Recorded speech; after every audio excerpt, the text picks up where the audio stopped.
We were in North Carolina last weekend for a wedding, and as we were driving through Durham, my wife said, "Wait, there really is a Durham Bulls team?" She had only known them from the movie. It's part of what made that movie so special, by the way. Tim Robbins.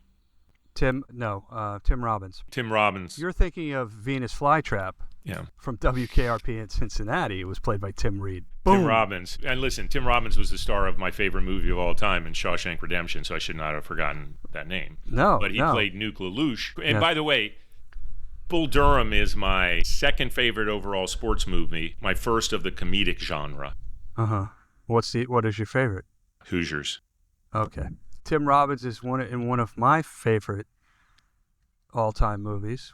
It may even be his first role. The Sure Thing with John Cusack. And a little bit of trivia, just because I want to bust your chops because I can. There is a scene at the beginning of the movie where John Cusack is running out of what is ostensibly his dorm to catch a ride to California. And it is shot at Cornell University. I'm assuming Cornell. Thank you. I'll make sure I do not watch that.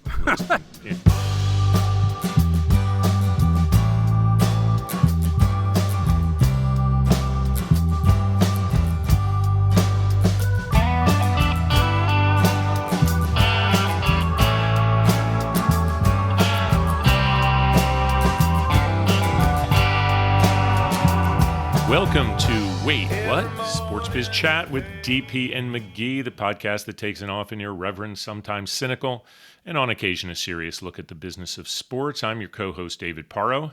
And I'm Tim McGhee.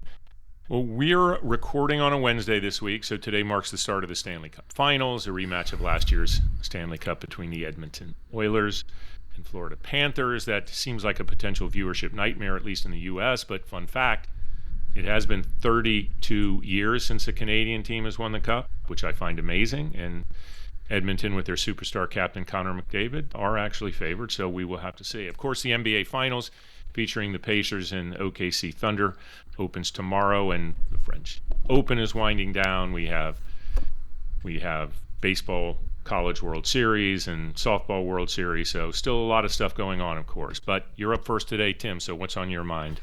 Well, I'm reminded of your inspirational band, 𝘕₀. I think you tapped into them for your sartorial choices, your musical taste, as well as your partying habits with their song, The Final Countdown. So we're in the finals countdown now. To your point, tonight, the NHL Stanley Cup Finals kick off, or the puck is dropped, whatever sports analogy you want to use. And I am going to go out on a limb and predict that ratings are not going to be very good. Well, I think that's safe to say here. Not only is it a rematch, but it's teams that might not have say the normal huge following here, say like the Rangers or the Blackhawks. But listen, our neighbors to the north are a sovereign country, and for now, as of today, and they love this sport. So I think we can expect that ratings in Canada will do quite well. I think it's an exciting opportunity for one of the greatest players. I think someone that'll go down as one of the greatest players ever, by the way, having another crack at this. They lost last year in 7, so it was a tight series, and I think we can expect a decent clash. But again, as I said earlier, the Oilers are favored, so we will see. But yes, I think from a U.S. numbers, we could have some pretty diminished viewership. But the reason that I'm making my prediction is not because I think this series is going to be particularly bad. In fact, the same two teams went to 7 games last year before the Panthers prevailed. But last year, the finals were up 58% from the previous year. Mm-hmm. So there was a significant bump. Second most watched Game 7 in Stanley Cup Finals history. So it's got a big number to hit if it wants to meet last year's numbers. Great point. Yeah, it'll be interesting to see how they also have the challenge of being an all TNT series as well this year here. So that's not bad. We know that Turner does great stuff with their sports, including major games, whether it's NBA or NHL. Love Kenny Albert on the play-by-play. Listen, Kenny Albert, by the way, is one of the best multi-sport announcers there is. And when you have hockey, now we normally think about that, say basketball, football, right? Mm-hmm. Hockey's a completely different animal. When I hear him do a hockey game, and any one of the great hockey announcers, to me, always blow me away. And so, listen, he has the voice that might be as good, if not better, than his father's, which is amazing. And I think Kenny is one of the cross-sport guys out there for sure. So Yes. Excited to hear him on the call. I agree wholeheartedly. The other thing I like about this series is that there's a very good possibility that it's going to go 6 or 7 games. I don't have that level of confidence on the NBA side, quite frankly. And if you want to talk about that for a minute, we can talk about the ratings for the NBA. Well, expected ratings. Yeah, I think. Listen, it's going to be interesting. I mean, I think the benefit is there's some great young players on both of these teams, including SGA, the now recently crowned MVP of this season, playing for OKC. But after the Knicks-Boston series and then after the Knicks-Pacers series, which did unbelievable, that Game 6 was massive, as expected. It could be a bit of a drop-off. I'm looking forward to it because I'm interested to see how these teams fight after that. The OKC came through their matchup pretty easily in their conference final. I think they're going to win. I think they're presumed to be the better team. But the Pacers were, and this is what's interesting about what I think another thing you want to talk about. The Pacers were a better team than the Knicks.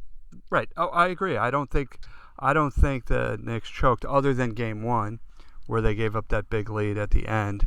But I agree. I think the Pacers were a better team. I do think that Oklahoma City is the cream of the crop this year in the NBA. They didn't. Minnesota was a very good team, and they didn't have too much trouble with them whatsoever. I don't see this going more than 5 games, quite honestly. And then when you look at the market size, so you look at last year, which was Dallas-Boston, which did not do well. It averaged 11.3 million viewers, and that was down over 11.5% from the prior year. I want to say Oklahoma City's 29th largest media market.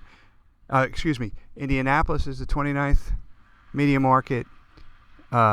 Oklahoma City is the 47th largest media market. These are not big media markets. No. Yes, 𝘔𝘕-Alexander, great player. Tyrese Halliburton and Pascal Siakam, who got the most valuable player in the conference finals. Great players on Indiana, but I don't see this being a particularly competitive series, and I don't see this drawing very good ratings.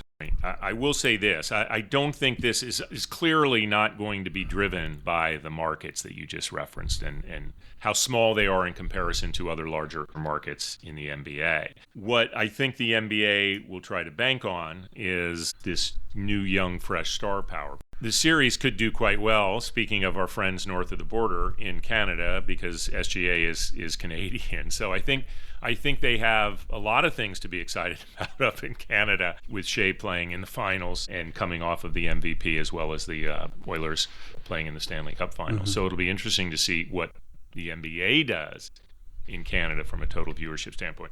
But I think you're right. The Knicks-Pacers Game 6, which was the best viewed of the playoffs so far, was 8.5 million. So now we're going into the finals. Can it even get to that level? That's what I think will be interesting. Yeah, I do know all the words to "O Canada," by the way. Perhaps I'll regale our audience on an upcoming episode. I mouth it through the bit. I do like the song, I will say that. Yeah, it's tremendous. It's a catchy tune. In better ratings news, Major League Baseball having a great year so far. 2 months into the season, ratings-wise. Fox broadcast up 10%. ESPN, wonder if they're having some second thoughts about opting out early from their contract. ESPN ratings are up 22%. Wow. So 1.84 million average on Fox, 1.74 million on ESPN. And if that's not enough for Rob Manfred to be happy about, attendance is up 1.8% over the year. I think a lot of that is probably driven by the Mets. And it's certainly not driven by the Marlins, as it normally isn't, based on what I saw from that stadium a couple days ago.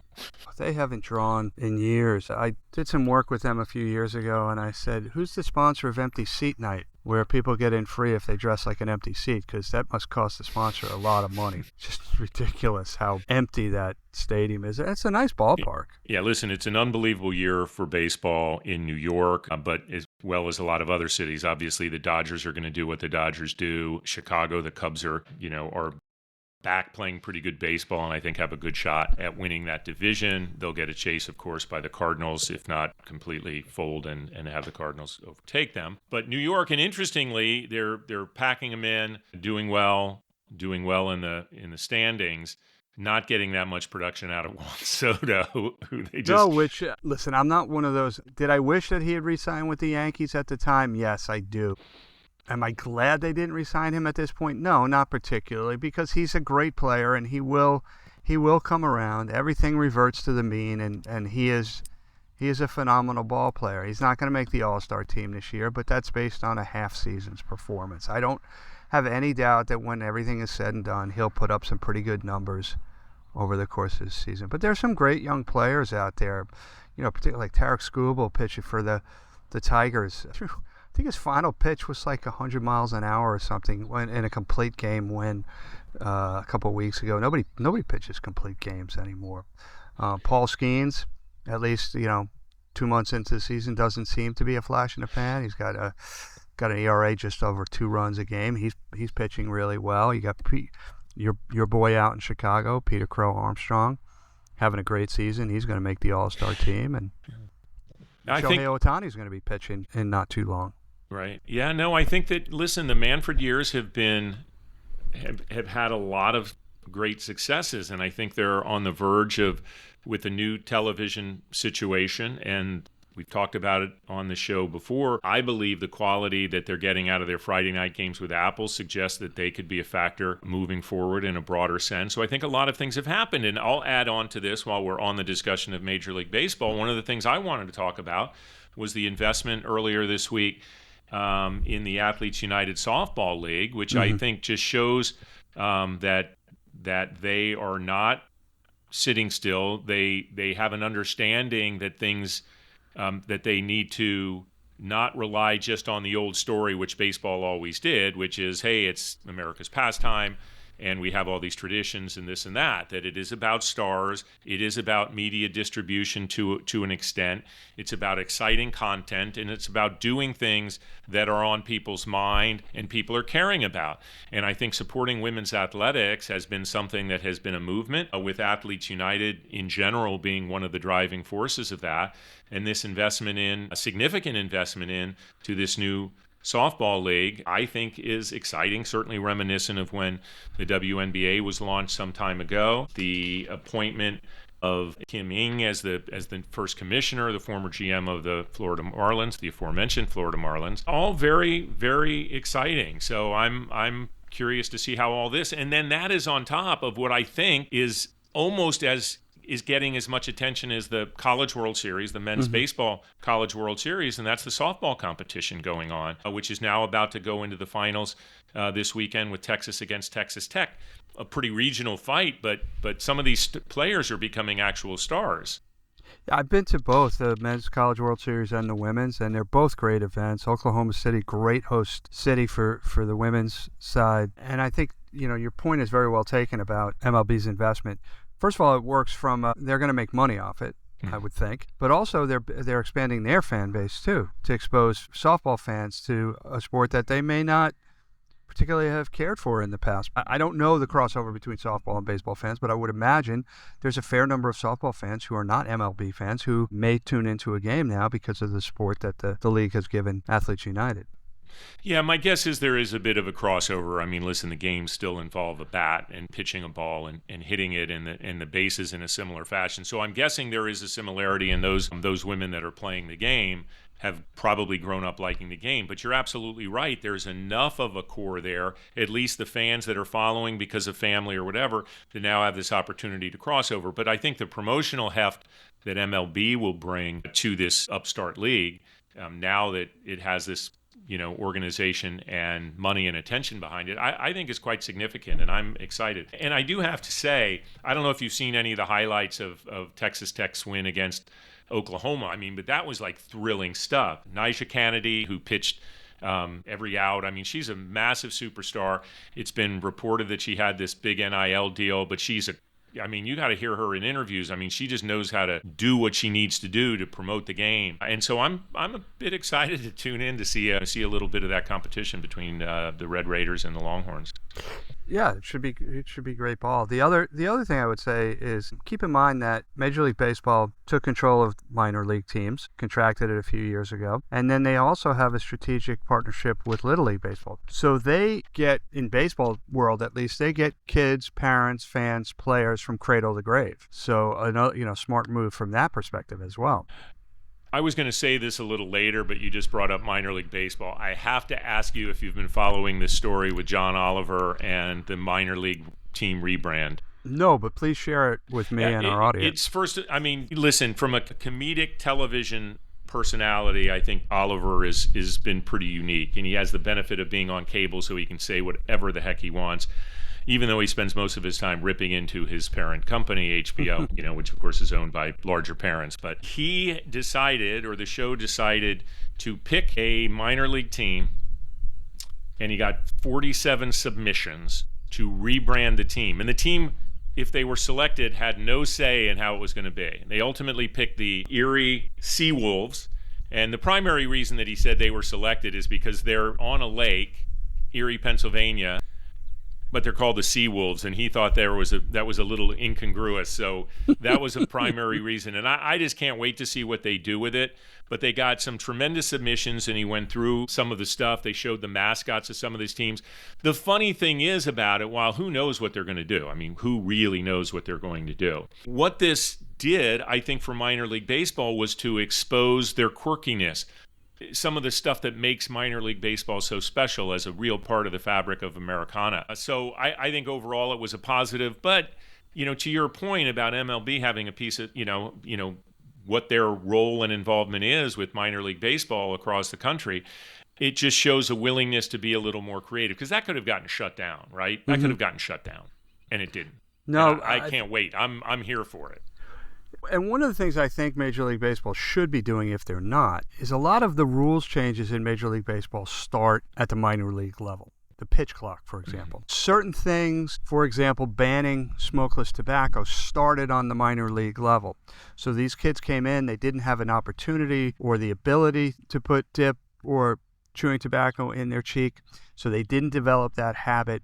So then as that generation of players comes through the system, then in the major leagues, then those players are not going to be chewing tobacco anymore, which is a very unhealthy habit. My long-winded point, and hopefully I have one, is that MLB should be looking to minor league baseball to what they do in terms of fan engagement, sponsor activation, the entire game day experience, to make that, to continue to innovate and try new things on the major league level, which some things may not work at the major league level that work on the minor league level, but some will. And I think, you go to any minor league stadium, there's going to be entertainment, there's probably going to be some sort of promotion going on, and I think Major League Baseball can learn a lot from that. And then in turn, then they take those learnings and hopefully apply best practices to the softball side as well.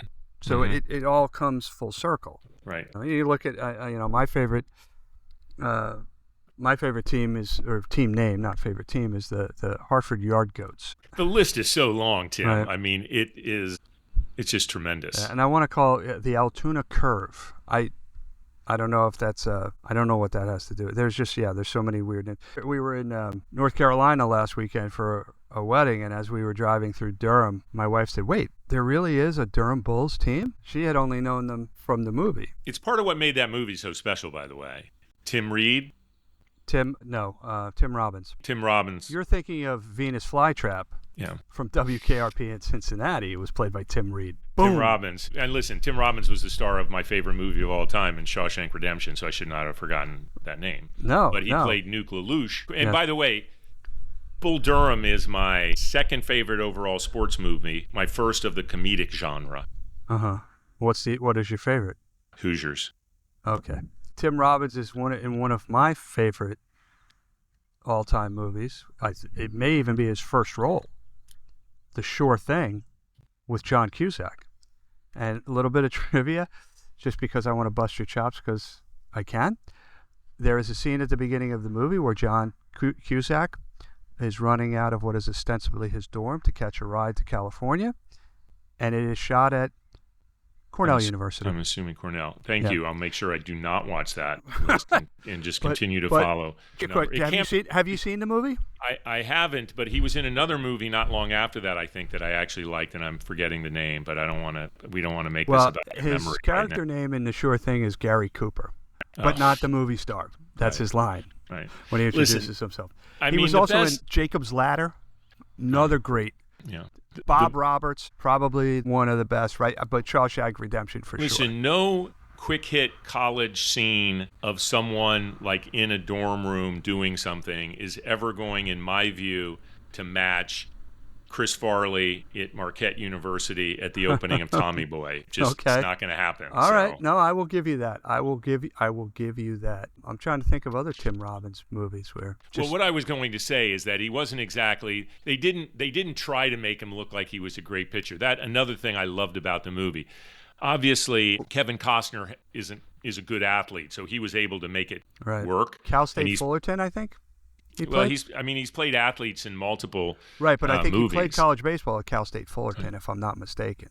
And so he could pull it off, and I thought was really great in that movie. I just thought the whole movie was funny, but the beauty of it was at that stadium. I actually worked an ACC baseball tournament at that stadium before, where the Durham Bulls play. It's an absolutely magical place, and so I just thought the whole way around the movie just delivered. Yeah, Ron Shelton, the director and screenwriter, was also a minor league baseball player. So I think it had an air of you're like, this is second week in a row you're dropping, or third, I don't know. I mean, at least in the last few shows where you're dropping director credits. Are you like an IMDb, are you a paid subscriber to IMDb? Or no, I just know that. Ron Shelton. All right. I mean, so you have to assume it was authentic. I mean, to me, one of the best scenes was the meeting at the mound. And when the Robert 𝘱𝘴 character talks about candlesticks. Candlesticks is always a nice gift. And so I always thought that was probably not every mound visit, but certainly that would be something that would be said at certain points during the game. Yeah, that is such an unbelievable scene. And Robert 𝘱𝘴, of course, who played Arliss in the famous sitcom about a sports agent, which was great. My other favorite scene was you lollygag down to first, you lollygag down to second. What does that make them? What does that make you? Lollygaggers here, lollygaggers. And the Sarandon's great line after Kevin Costner's monologue about what he believes in, and she just says, "My." Yeah.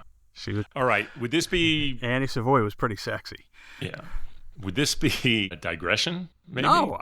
I think. All right. This is what is known as stretching. Because you and I. What are we stretching for? We're not stretching for anything. Because our listeners have come to expect a certain length in our shows, and if we fall short of that.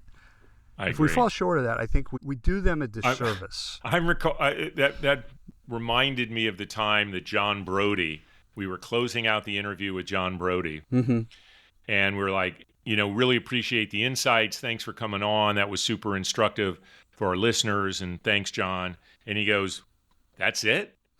He goes, "I thought you guys were gonna start fighting or something." And I said, "We can go there. We can keep that going." And we did, of course. We delivered for John and our listeners. Let me ask you the question then. Where does Remember the Titans come on your list? Remember the Titans I've seen, don't even know how many times. A lot. Oh, me too. But it doesn't rank up there it doesn't rank in greatness, certainly with the two that I've mentioned. But it's probably in my top 10. It is a movie that I will stop whatever I'm doing if I see it's on and sit down. A kid gets paralyzed in an accident. I cry. Mm-hmm. The Ocean's movies are another one like that. Yeah. The Ocean's movies. You're not a fan of the Ocean's? Oh. I've seen a couple of them, but they don't stop me. Shawshank will stop me. Yes, absolutely. That's almost without saying. Step Brothers will stop me. What about Talladega Nights then? Talladega Nights stops me more than I want to admit. I've seen it so many times. I mean, I was at the premiere, gosh darn it. Wow. I wrote a damn ad for Will Ferrell based on that whole thing. And I watch it a lot. If you spoke with Karen, she would say you cannot be watching Talladega Nights again. And I do love the scene when they're pulling the knife out of his leg. That might be my favorite one. I think the Grace is my favorite one. Oh my gosh! But you know who it stops in their tracks? No pun intended. is my wife and daughter. I will come in if my daughter's home for a weekend or something, and I will come in and they will have on either Step Brothers or Talladega Nights on TV, and they'll be laughing as if it's the first time they've seen it. I can most assuredly tell you it is not for either one of those films. So Talladega Nights has one of the great comedic actors of our era, Will Ferrell, and one of my favorites, and John C. Reilly, one of the more versatile actors, but certainly great in comedy. But the lines that to me steal the show, steal the movie, are the kids. Yeah. And one of them is in the scene that you just mentioned, when the kid goes, "You made that graze your bitch, Dad." That's just beautiful. You mean the two children, Walker and Texas Ranger? If I wanted them to be girls, I would have named them Dr. Quinn and Medicine Woman. Yeah. I want them that way, Chip. Damn right. All right. What else do you have before we think about taking a break? This is sort of veering into the fandom realm, which we don't like to do typically on this show. But coming off the loss in Game 6 of the Eastern Conference Finals, by the way, the first time the New York Knicks have made the conference finals in 25 years, the Knicks fired Tom Thibodeau, which I think came, depending on who you speak to, should have happened, shouldn't have happened, but I think it was a surprise to everybody, regardless of where you come down on that argument. And the Knicks owe him $30 million on his contract. So he's 67 years old. He was the oldest coach in the NBA, fourth longest tenure among active coaches before he was fired. I don't know about you, partner, but somebody pays me $30 million not to work. I'm buying the house next to yours out in Sag Harbor. You know, I'm not saying I'm spending $30 million on. I'm just saying I'm at the beach. That's not how it works. I hear what you're saying about that. Listen, I wasn't as surprised as you might think. I agree, and I'm a Tom Thibodeau fan from his time with the Bulls. I think he did a really good job. Clearly, he took this team to the conference finals. But I wasn't surprised, and I can't say. Conventional wisdom says you fire a coach, you think you're bringing someone in the next year, like Phil Jackson, say, replacing Doug Collins in Chicago when he takes the team to NBA final and championship. I don't think that's going to happen because I think this team has some glaring holes and some things it has to deal with. It had I thought, a very unfortunate performance during a number of the games from Karl Anthony Towns. And I love Karl Anthony Towns. He made so many stupid fouls. Yeah. I think he would have been better served by having Mitchell Robinson playing beside him more times. But I'm not an NBA coach. It's just and I'm not, and we're not general managers either. So we're just kind of speculating on this, and I'll do it now even further. He did seem to have trouble with his rotation or lack of a rotation. Yeah, right? When it took him to Game 4 to realize he had guys on his bench who weren't paying customers. Yeah, but they were actually on his roster. So I'm guessing the players really like Tibbs, but if they got Jay Wright, they're not going to be unhappy. I'm not saying they're going to get Jay Wright. Wow, that's an interesting, because I was just about to say two things. Number one, it'll be interesting to see if Rick Brunson, Jalen's father and on the staff, is retained. Oftentimes coaches come in and want to hire their own people. And the second question, who is it? I mean, this is a desirable job. It may not have been a few years ago, but now free agents will want to come to New York because Dolan is keeping his hands off, notwithstanding I'm sure he had to be involved in this decision, but he let Thibodeau and Leon Rose do what they needed to do for the last couple of years, and it has shown by the performance on the courts. Number two, they've got a great core, notwithstanding how many minutes those guys played. But when you look at Brunson, Hart, Deuce McBride, not the other kid, Mikal Bridges, Mitchell Robinson, Karl Anthony Towns, there are some good players on that team. So any coach would want to have that. A couple of years ago, coach might have thought twice about whether or not they wanted to take this job. That's not going to be the issue. The issue is who is it going to be? And it is New York, and I'm not saying it's got to be somebody at the level of a Phil Jackson or a Pat Riley, but it does have to be somebody who can withstand the spotlight of being in New York. That's for sure. Mm-hmm.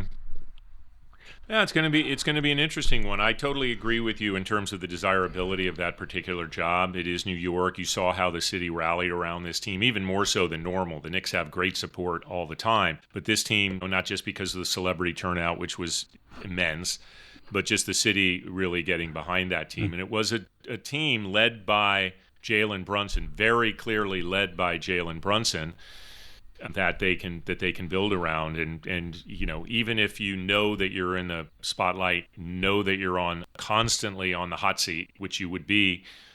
Yeah, I think somebody that wants to coach at the highest level says that's an exciting opportunity. And to your point earlier, if it doesn't work out, you probably get a payout. Anyway, did you want to do a spotlight on sponsorship before we take a break? Thank you. Yes, I wanted to do one quick one.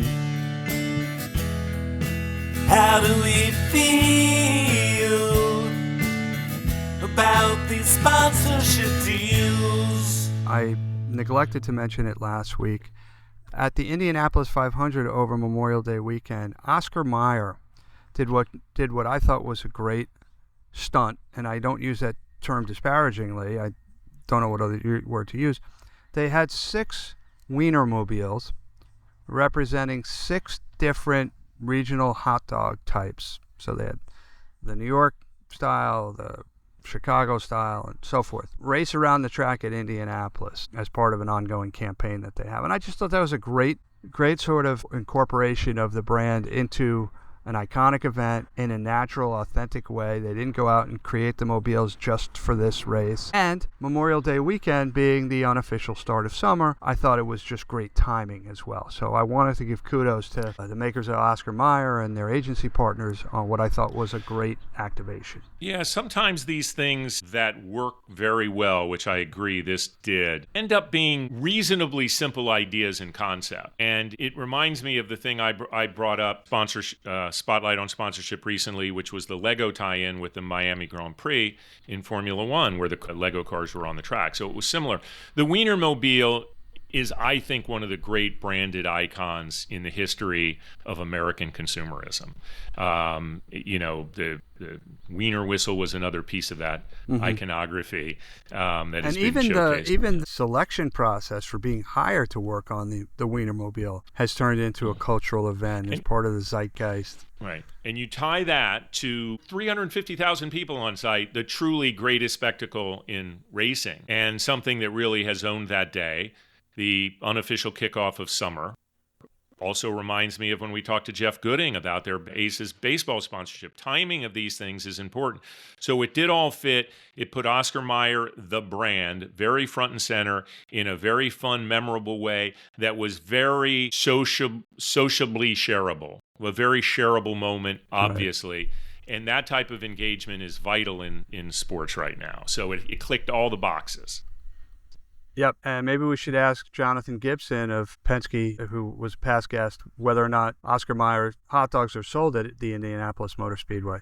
We can definitely get that done. I'm certain that they are, by the way, or they wouldn't have been able to pull off that. They wouldn't have been able to pull off that promotion because it was a complete tie-in. It was called the Weenie 500 or something, right? The Weenie, and it was televised. I mean, they literally had it televised. It wasn't just a brand stunt that they hoped would. They had it televised. The broadcast team called the event. So it was integrated.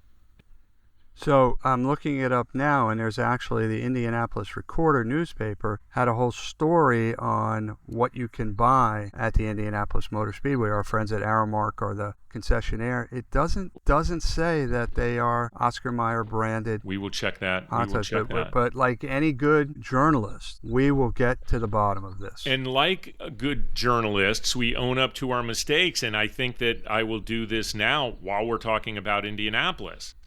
Okay. A couple shows ago, or maybe last show, I can't remember, I brought up we were talking about 𝘚𝘱𝘰𝘳𝘴, and I talked about his great cameo appearance in Parks and Rec, where the guys were on a bachelor swing and they ended up in Indianapolis and went to Lucas Oil Field, and there was 𝘚𝘱𝘰𝘳𝘴 greeting them along with Andrew Luck, and I said Marvin Harrison, who obviously was the receiver for Peyton Manning, the top. Right. This was Reggie Wayne. Okay. I need to make the correction and let everybody know that I knew that Andrew Luck's primary receiver was Reggie Wayne, who obviously overlapped with Marvin Harrison a bit, but he was the one that was in that scene. Okay. Sorry. Lest we get any angry phone calls, should we make sure that we refer to him as Marvin Harrison Sr. so as not to be confused? Yes, good point. Or no, I like the Yang. Oh, that's too funny. Take a break? Yes. All right, we'll be right back. So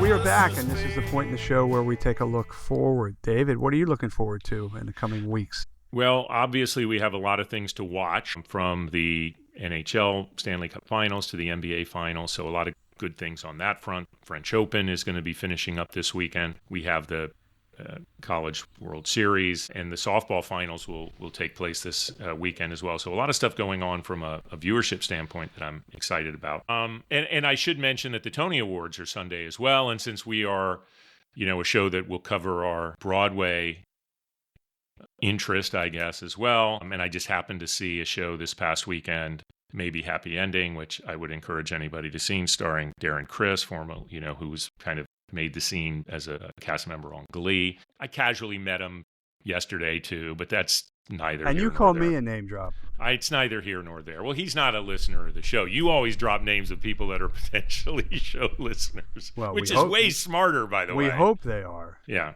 Well, no, I think they probably are.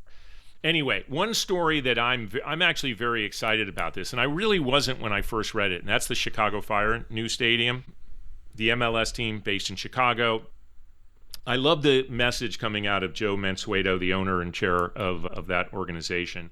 And I love the spot they've picked to build this. They're now down in the city, in the Bridgeview neighborhood. It's not a particularly great location for a city team, but they've found a spot right along the river, just south of the Loop, but inside, meaning east of the river, so closer to downtown, much closer than, say, where the White Sox play. And it's certainly a city that's worthy of having a great MLS organization. I love the design that I saw, and so I'm just excited to see that come, and look forward to trips back to Chicago to see how that development, hopefully all the things that have to happen to make those things eventually actually happen, do happen, and the Chicago Fire have a great in-city, close to the city place that's accessible from all of the key areas that they draw from. Yeah, just another example of the ongoing success of Major League Soccer, that the city and the team are working together to put a stadium in a place where stadiums should be, if at all possible, which is in and I'll tell you what, at centers. that stadium, being able to take my grandkids to see an MLS match, I just can't wait. Very cool. I think it's opening in 2028, if I read correctly. So not too far from. So what about you? Well, keeping on the MLS and the soccer theme, the Seattle Sounders are playing in the upcoming FIFA Club World Cup, and apparently the MLS clubs are not getting paid as much as some of the other clubs who are participating in the competition, and they have taken to wearing shirts over their jerseys when they're warming up that say cash grab or FIFA World Cup cash grab, something like that. So it'll be interesting to see how that's received by the powers that be at FIFA, whether anything is done about it. And obviously, most importantly, whether the Sounders Club can sort of put their money where their mouth is and do well in the tournament. So it'll be interesting to watch. But it's another, this is another summer of soccer here. Mm-hmm. So that's what I've got. And, of course, all the other regular things, NFL, NBA and NHL playoff finals, Major League Baseball, so forth. So with that, I think we'll close the show. I want to thank you, David, as always, being a great partner. I want to thank our listeners. If you like what you hear, subscribe, comment, follow us, share us with your friends. You can find content on LinkedIn, X, formerly known as Twitter, TikTok, YouTube. We are a multimedia conglomerate at this point. It's pretty scary. It's getting scary. It's getting a little unwieldy, but we're managing it, I think. Yes, thanks to your efforts. So thank you. So until next week, he's DP, I'm McGhee, and we'll talk soon.